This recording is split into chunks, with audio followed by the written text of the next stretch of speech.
Welcome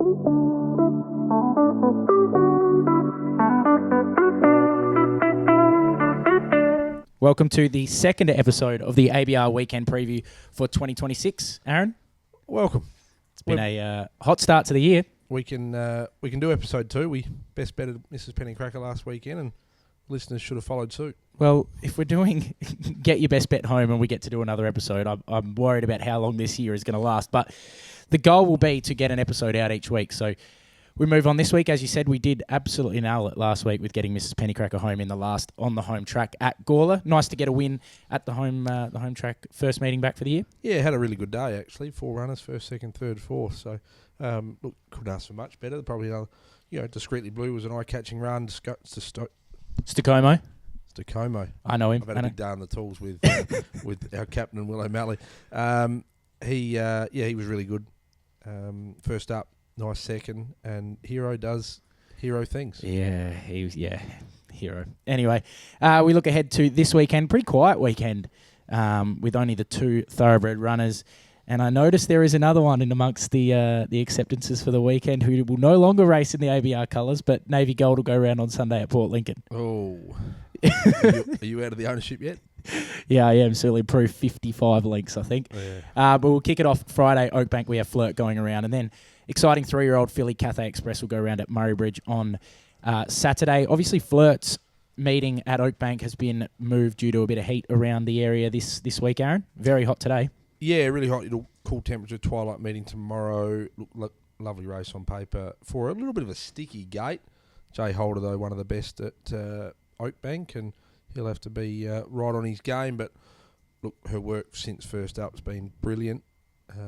If she just gets the equal amount of luck early, she'll be very, very hard to beat. Yeah, no prices out at the moment, but I expect her to be at the pointy end of the market off her first up win. And I'd be disappointed if we aren't seeing her in the finish. I think, it sets up really nice for her to go really well, especially at a track that she's won at in the past.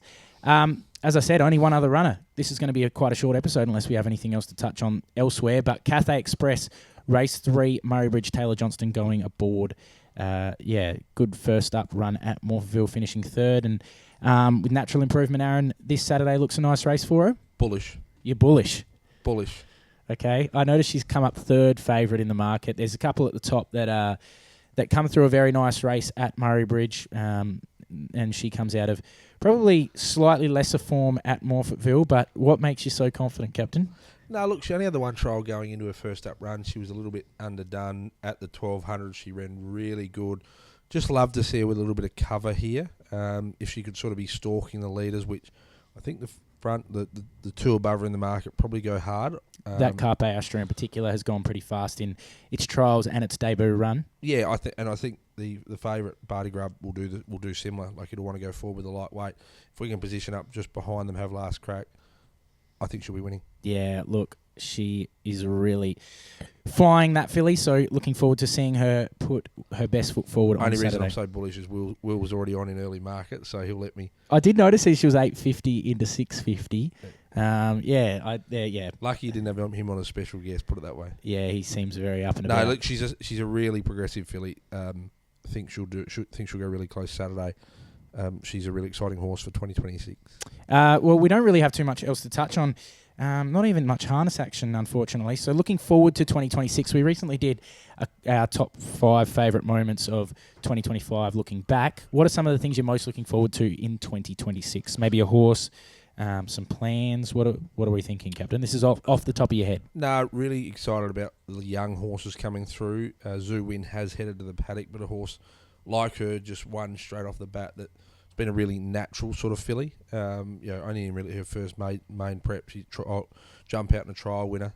She was great. Unfortunate the race didn't go ahead a couple of weeks ago. She was sort of primed and ready to go, and just a filly just went over the top. So she heads to the paddock, but she's one of 42-year-olds that we've got basically in the stable that unraced. I think there's another 10 to possibly 10 now with Cathay having her start, but another 10 3-year-olds unraced or lightly raced.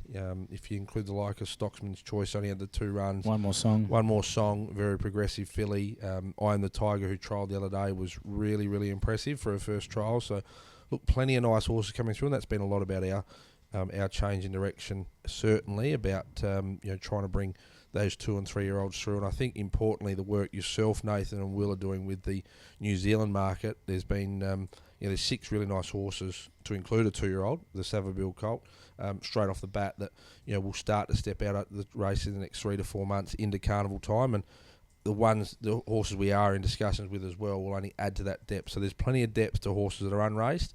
We've got our stalwarts at the top. The Shady Thinkers that you do by Focus. I know Ned went on record and said he's the horse for 2026, and keen to see him back after a bit of a false start last preparation and a little bit of a setback. But but Shady Thinkers back from the Water Walker. Those horses, to include Dual Pressure, the like, are just going to, they'll race in really nice races over the carnival and beyond, and for the next couple of seasons. So look, really excited about the whole team. Yeah, and it kind of goes without saying that heading into 2026, the stable hasn't ever had a stronger hand because it's in its infancy, the stable. But heading into a period of racing, if you were to break it up into quarters and that kind of thing, we're currently heading towards what is just about the most exciting time for the stable so far, with some of those horses you mentioned, those young ones that are unraced, and the calibre of horses that are coming over from New Zealand is really exciting. And another week down, a bit of back and forth between the Ballarat Water Walker as well. So a bit of an update there. I think I saw Shady Thinker lurking around the boxes the other day. No, Shady Thinker and Nunya home. So Nunya, he looks great, to be fair. Awesome really looking horse. Up. Really excited for him. But Belize just went over there. I think we've got 7 there at the moment. It's still there, so they'll start to feed their way back home in the next 2 to 3 weeks. But look, all in all, it's only going to strengthen what we've started. And one more that was of interest from the trials on Tuesday, Full of Sincerity, looked to move really nicely and maybe heading towards the races? Yeah, look, we're going to do something a little bit unorthodox there. He's going to be nominated first up for the Strathalbyn Cup. This is rogue. At 2,050 metres. We're backing in a little bit of class and a little bit of fair. He's had a lot of work, 2 trials. He will also be nominated for the Saturday first up at 1,600. So, look, we'll just assess the depth of the Strathalbyn Cup, but if he bottoms out at the top of the hill and you have to get out and push him down, he does. No, look, it's a little bit unorthodox, but I think he is the sort of horse that will cope with it okay if we go to a Strathalbyn Cup. He was always bought with Strathalbyn Cup in mind. Would have just liked to sort of run into it, but not to be. We'll just sort of assess which way we go. But then you got races like the Port Lincoln Cup.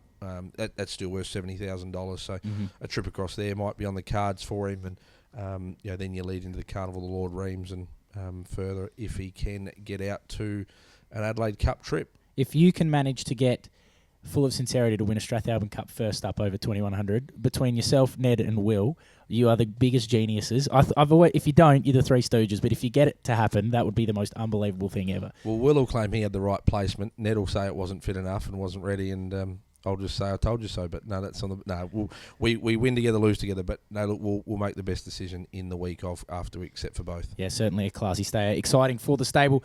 I think that just about does us. We're only 8 minutes in, but there's probably not too much else to touch on, is there, Captain? Listeners probably like a bit of a break from us anyway, only a short episode. But well, I can't even ask who your best bet is because I imagine. Yes, you can. Go on, ask me. Who's your best bet? Let's go. Last week, I'm 1 from 1 for 26. Okay. Multium. That's the best bet. Have something on it, them both to win. Just wake up Friday morning when you get to work, $50 flirt. Let it ride in. The market's already out for Cathay Express on Saturday. Let them roll in. Oh boy.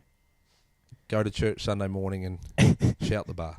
Yeah, look, a lot of confidence around the two. It's hard to split because I think both can certainly win. But if Stubby gets beat on Friday for some reason, you can still have $50 on Cathay Express the next day. Okay, I like it. All right, it's a save at $6.50. But I do think we take 2 really strong chances into the weekend. Yeah, and that's without sounding 2 very nice fillies. Over the top or confident. I think both fillies are in a really good spot. So, we've made some bold calls before, but that's a little bit of fun, and I think you could follow with confidence. Very, very good, Captain. We will be back next week in anticipation for the runners. We'll probably have a few more, I would have thought, as we build into 2026. But all the best to the ownership groups and those who will be on course, the riders across the weekend. Before we go, who's your horse you're looking forward to the most in 26 for the listeners? Go on the spot. Question. Can't be Navy Gold. Can't be Tano Rocket.